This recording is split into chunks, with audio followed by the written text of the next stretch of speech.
चुनावी समर 2022 में हम रायबरेली सदर विधानसभा में इलाके के गांव में हैं। यहां समाजवादी पार्टी के संभावित प्रत्याशी डॉक्टर शशिकांत शर्मा जी अपना चुनाव प्रचार कर रहे हैं। उन्हीं से जानते हैं कि उनका प्रचार कैसे है, गांवों के हालात क्या हैं, शहर के बारे में क्या है, उनकी पार्टी का क्या एजेंडा है। शर्मा जी, जो ये चुनाव आ गया है तो इस चुनाव को आप लोग या आपकी पार्टी क्या मान के चल रही है? ये जन आक्रोश और हमारे राष्ट्रीय अध्यक्ष युवा हृदय सम्राट माननीय अखिलेश यादव जी की जो विजय रथ यात्रा है, उसमें इतना अपार जन सैलाब इस बात को प्रमाणित करता है कि जन आक्रोश आंदोलन में परिणत होता जा रहा है और 2022 में बदलाव 100% होना है। आखिर कारण क्या है जो ये इतनी बड़ी भीड़ आ रही है? इससे सरकार के जो भी अपने तमाम एजेंडे चेंज कर लिया है, लेकिन ये भीड़ कैसे परिवर्तित होगी वोटिंग में और क्यों आपके साथ आ रही है? देखिए, हम लोग गांव-गांव, घर-घर जाकर हमारी जो पार्टी है, अखिलेश यादव जी ने जो घोषणाएं की हैं और पिछली सरकार की जो उपलब्धियां हैं, उनको हम लोग घर-घर जाकर बता रहे हैं, लोगों को एजुकेट कर रहे हैं। साथ ही साथ ये भी बता रहे हैं कि ये जो जुमले वाली, झूठ बोलने वाली वर्तमान सरकार है, इसके किसी भी प्रकार से बहकावे में आने की ज़रूरत नहीं है और उनको खेती करने से, उनको किसी बिजनेस से जो ये परेशानियां हैं, इसको दूर केवल और केवल अखिलेश यादव जी मुख्यमंत्री बनकर ही कर पाएंगे। हम लोग इनकी मदद कर पाएंगे। डॉक्टर साहब के साथ एक वयोवृद्ध समाज सेवी हैं और ये समझते हैं राजनीति के बारे में, तो इनसे पूछते हैं कि आखिर वो समाजवादी पार्टी की ओर कैसे आ गए और प्रचार में हैं। क्या नाम है, शुभ नाम? मैं डॉक्टर रमेश चंद्र चौरसिया महासभा का प्रदेश का संरक्षक हूं और आज जो ये पार्टी जुमलेबाजी करके, गुमराह करके देश को बेचने का कार्य कर रही है, लखनऊ का रेलवे स्टेशन जो अंग्रेजों का बनाया हुआ है उसको भी 455 करोड़ में अडानी को दे दिया।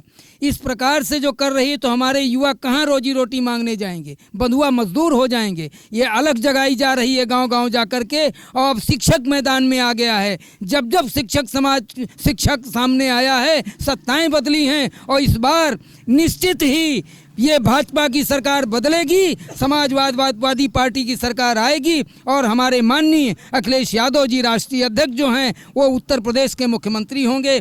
ऐसी विचारधारा हम जन जन तक फैला रहे हैं और हमारे ओजस्वी प्रत्यावेदक डॉक्टर शशिकांत शर्मा जी जो न्यू स्टैंडर्ड के प्रबंधक हैं वो सामने उतर गए हैं और इनकी जो ख्याति है, शिक्षा जगत में इन्होंने जो कार्य किया है, जो सेवा किया है, उसको लेकर पूरी सदर विधानसभा इनके साथ है और कोई इनको छू नहीं सकता।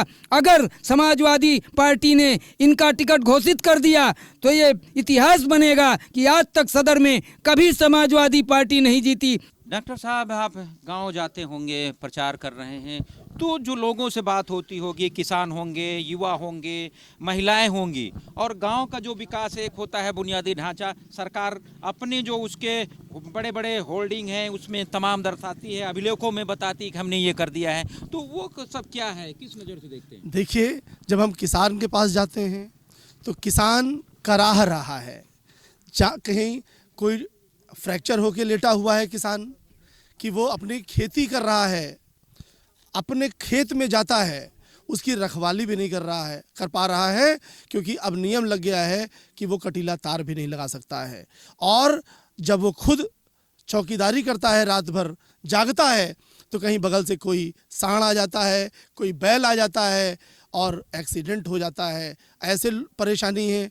जो बेचारे दुकानदार हैं उनका कहना है कि कोरोना काल में 2-2 सालें हम लोगों की दुकानें बंद रहीं, बिजली का बिल 1 रुपया माफ़ नहीं हुआ, हर सेक्टर में बहुत ज़्यादा परेशानी है। इसलिए अब यही पुकार है कि समाजवादी सरकार जल्द से जल्द 2022 में बने।